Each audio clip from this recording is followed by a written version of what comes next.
All right, welcome back, Mets fans, and welcome back, baseball fans. Today we got an interesting article about Carlos Correa and what is actually going on with his ankle. But first, thank you so much for your support. Thank you so much for all the latest subscriptions. We just recently hit above 200 subscribers. I thank you so much. That's all thanks to you.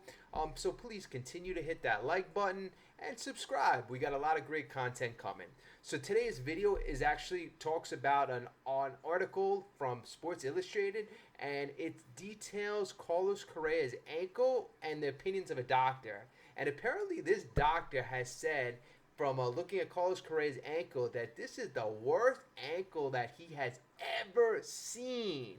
And I actually think that it's amazing that this information comes out, especially with all these HIPAA laws. I don't understand how this could come out because this is going to be horrible for Carlos. I mean, there's going to be a stigma automatically attached to Carlos, if not already. I mean, there's a lot of stuff going on around his ankle. He doesn't need this added note by a doctor saying he's got the worst ankle ever. I mean, feel bad for Carlos. I wish him the best, but if this is true, I mean, the Mets, I mean, they probably dodged a bullet, them and the Giants.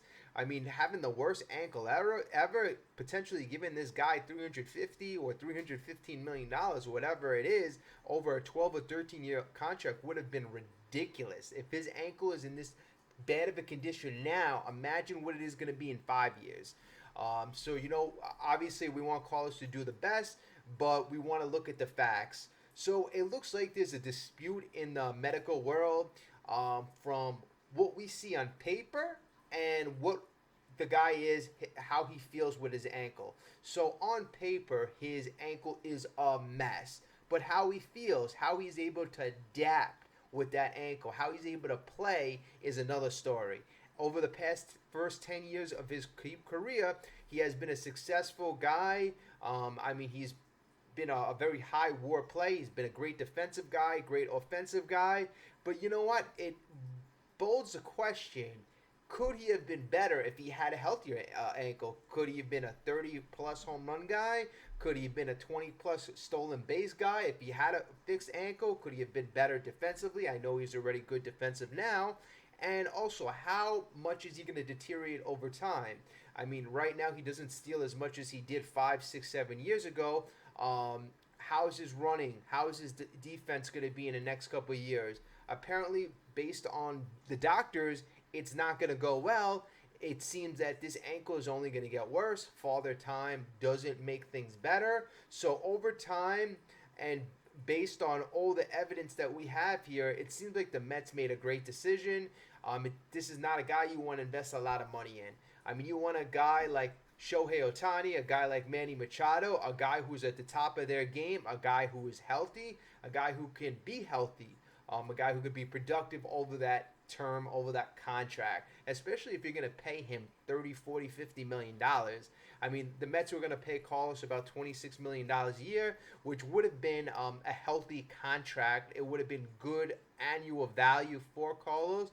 But over the course of 12 years, it would have been an albatross. It probably would have went down as one of the worst contracts of all time. So we want to give Steve Cohen and the medical doctors credit. It seems like they made the right call.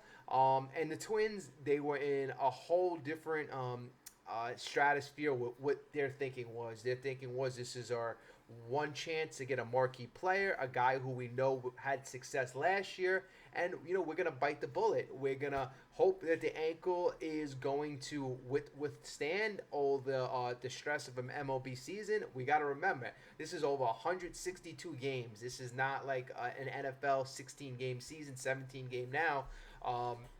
So it's a lot tougher, and this is something that the Mets and doctors were looking at as he gets older, as there's more wear and tear on the ankle. They didn't believe that the ankle would hold up, and they didn't think that the production would be there. So I give the Mets credit, and I give the Giants credit.